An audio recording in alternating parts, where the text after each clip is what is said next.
하라고 지금 촉구하고 있는 상황입니다. 직접 들어보시죠.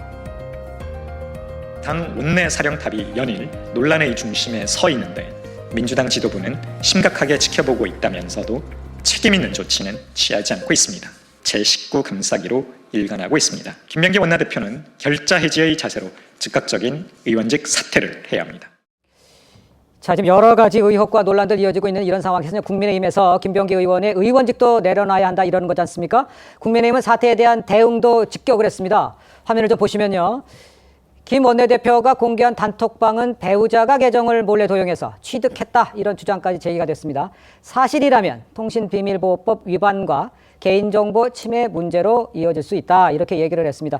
그러니까 물론 여러 가지 의혹 논란도 있지만 지금 이 단체방에서 이 대응 방법에 있어서도 좀 부정적인 얘기를 할 수밖에 없는 상황이네요. 그렇죠. 그건 물론 김병기 원내대표 측에서는 적법하게 취득한 그러니까 내용이라고 주장을 하고 있습니다만 예. 양측 간의 주장이 엇갈리고 있기 때문에 아마 이 부분도 경찰이 재수사를 한다면 분명히 들여다볼 대목이라는 생각이 들고요. 네. 무엇보다도 지금 이 문제가 뭐냐면 사실 이 지금 보좌진들이 폭로한 그 메시지 내용이 더 중요한 것인데 네. 사실 이 김병기 원내대표와 지금 이 측에서는 일종의 메신저로 공격하고 있는 거잖아요. 그러나 국민들은 다 알거든요. 아니 땡 굴뚝에 연기가 날 수 있을까라는 것이라는 것이죠. 예. 아무리 그러니까 지금 이 보좌진들과의 관계가 틀어져서 그 사람들이 사적인 감정에 의해서 일종의 보복성 폭로를 하고 있다고 하더라도 예. 그 잘못된 행위가 있었다고 한다면 그거는 별개의 문제로 따져봐야 된다는 부분이기 때문에 그리고 이 지금 거기에서 제기됐던 문제들이 지금 전방위적인 의혹으로 지금 번져 나가고 있잖아요. 예. 본인의 문제뿐만 아니라 이 본인의 가족, 배우자, 큰아들, 작은아들, 거기다 며느리까지 지금 다 거론되는 상황이라고 한다면 사실 공직자로의 처신을 그러니까 돌아봐야 될 정말 중요한 지점이 있다는 것인데 예. 아마 이러면 30일 날 본인이 입장을 밝힌다고 합니다만 전망이 엇갈려요. 지금 그대로 유지할 것이다. 아니면 최소한 원내대표직은 내려놓지 않겠냐고 하는데요. 제가 생각했을 때는 원내대표직 사퇴만 문제가 아닙니다. 예. 사실 이 지금 김병기 원내대표를 둘러싼 이 의혹 자체가 민주당 더 나아가서는 정권의 도덕성 차원으로 지금 번지고 있기 때문에 제가 생각해 빨리 결단하지 못하면 호미로 막을 걸 가래도 못 막는 그런 상황까지 올 수 있다는 생각이 듭니다. 알겠습니다. 지금 이 상황을 좀 진단을 해주셨는데 어떻게 해결해야 되는 방법까지도 좀 개인적 의견이면 얘기를 해주셨는데 민주당 내에서도 사실 김병기 원내대표를 향한 이 압박의 목소리는 거세지고 있습니다. 김지호 민주당 대변인의 목소리를 한번 들어보시죠. 당내 이런 논란으로 당 지도부나 저희들도 매우 국민들께 송구스럽게 생각하고 있습니다. 김병기 원내대표가 관련된 사항에 대해서 좀 정리해서 입장을 발표한다고 했으니 그 내용을 좀 기다리고 있고 지금은 김병기 원내대표님의 그런 입장 정리에 시간을 좀 줘야 되는 게 아닌가 그런 분위기입니다. 자, 일단 김병기 원내대표 아까 말씀해 주신 대로 30일 화요일 논란에 대한 입장을 밝히겠다 이렇게 예고는 했습니다. 김병기 원내대표가 사퇴 수순을 밟을지 또 차기 원내대표 후보로 벌써 박정, 백혜련, 한병도 의원 등이 이미 거론되고 있어요. 이런 거론된 이야기도 나오고 있고 우리 양태정 부의장께서는 어떻게 해야 될 것 같아 보이세요?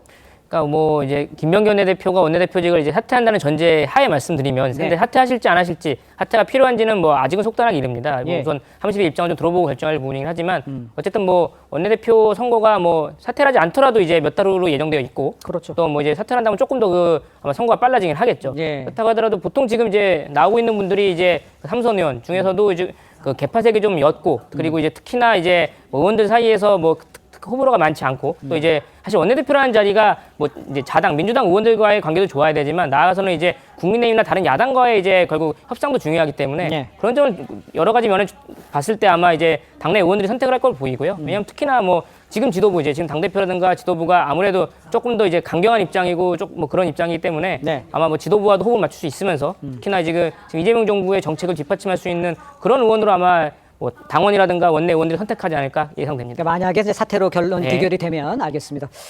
그런 상황들이 이제 민주당 내에서 벌어지고 있다. 이런 상황까지도 정리해봤습니다. 그런데 김병기 원내대표가 사퇴 수순을 만약에 밟을 경우에 그렇다면 이제 민주당 정청래 지도부의 큰 변화도 예상해 볼 수 있겠죠. 이 정청래 대표와 김병기 원내대표의 갈등이 점화됐던 과거 모습부터 한번 좀 보시죠.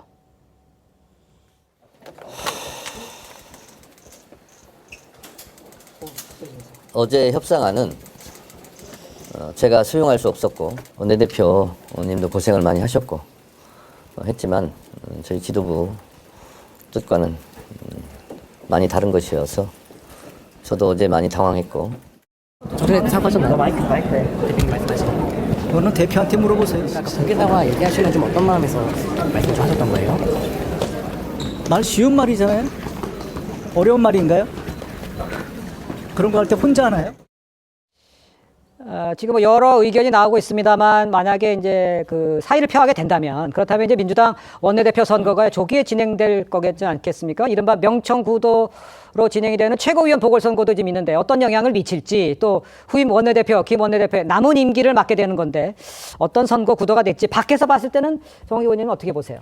지금 김병기 원내대표가 한 일을 보면은 당장 사퇴도 이상할 게 없는데 30일까지 또 30일이라는 시한을 둔 거는 본인은 어떤 식으로든 지키려고 안간힘을 쓰는 거 아닌가 이런 해석들도 하거든요. 예. 그런데 실제로 그 명청 갈등, 명청 긴장의 당내 한 축이 김병기 원내대표이지 않았습니까? 네, 그렇죠. 근데 만약에 사퇴를 하면은 소위 이재명 대통령을 나름대로 그 대통령실을 고려할 수 있는 한 축이 그냥 진공 상태가 되는 거거든요. 네. 그런데 당장 내년 1월에 최고위원 보궐선거도 있고 어쨌든 보궐선거지만 원내대표도 다시 뽑아야 되고 이런 상황이면은 당연히 친명이라고 하는 사람들의 입장에서는 친명 인사가 그 자리를 메우기를 바라는 것이고 정청래 대표는 지난번에 1인 1표가 좌절됐는데 다시 시도하겠다는 거 아니에요. 그러니까는 그 최고위원도 그렇고 당내의 원내대표도 그렇고 좀 자기하고 케미가